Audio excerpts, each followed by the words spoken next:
शहर को और खासकर पंजाब विश्वविद्यालय को एक लेबोरेटरी बना लिया गया है कि जो अलोकतांत्रिक काम भाजपा को पूरे देश में करने हैं, पहले उसका तजुर्बा यहां किया जाता है। अब मैं नहीं, उससे पहले कि आप बाकी सवालों पे जाएं, तो आपने क्या इस तरह का एक लेबोरेटरी जेएनयू में बना रखा? क्योंकि कन्हैया कुमार आज कांग्रेस की टिकट पर लड़ रहे हैं दिल्ली में, और किस तरह के वहां जेएनयू में नारे उठे थे, मुझे शायद आपको याद दिलाने की जरूरत नहीं है। आपकी लैब वहां चलती है, उनकी लैब यहां चलती है, आपकी लैब उनकी लैब से बेहतर कि उनकी लैब। क्या पॉलिटिक्स यहां तक आकर सीमित हो जाती है?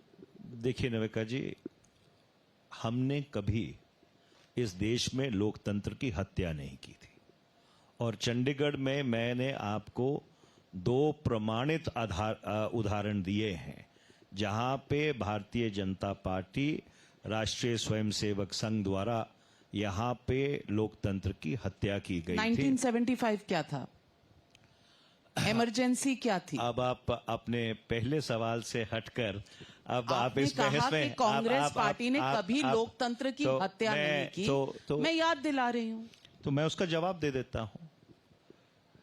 जो 1975 से लेकर 1977 का समय था, वो एक दुर्भाग्यपूर्ण फैसला था, और उस फैसले के लिए खुद श्रीमती इंदिरा गांधी ने, मेरे ख्याल 1978 में उन्होंने महाराष्ट्र में एक पब्लिक मीटिंग को संबोधित करते हुए, और मैंने आपके पुराने अखबार इंडियन एक्सप्रेस में एक लेख भी लिखा था, जहां पे मैंने उस भाषण की कुछ पंक्तियों को कोट किया था, और उन्होंने खुद ही कहा था कि वो फैसला दुर्भाग्यपूर्ण था, और दैट चैप्टर एंडेड। बट उसके बाद कांग्रेस पार्टी ने इस देश के लोकतंत्र को, इस देश की संस्थाओं को मजबूत करने के लिए पूरी कोशिश की, और मैं बहुत जिम्मेवारी से ये बात कह रहा हूं कि पिछले 10 वर्ष जो एनडीए भाजपा के कार्यकाल के निकले हैं,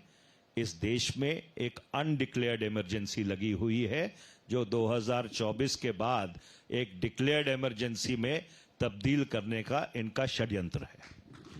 ये आप कैसे कह रहे हैं? आपके पास क्या तथ्य हैं कि ये अनडिक्लेयर्ड इमरजेंसी डिक्लेयर्ड इमरजेंसी हो जाएगी 2024 के चुनावी नतीजों के बाद? इसका मतलब आप मान रहे हैं कि मोदी जी वापस आ रहे हैं? मैं इसीलिए पूरे देश में एक बदलाव की लहर है।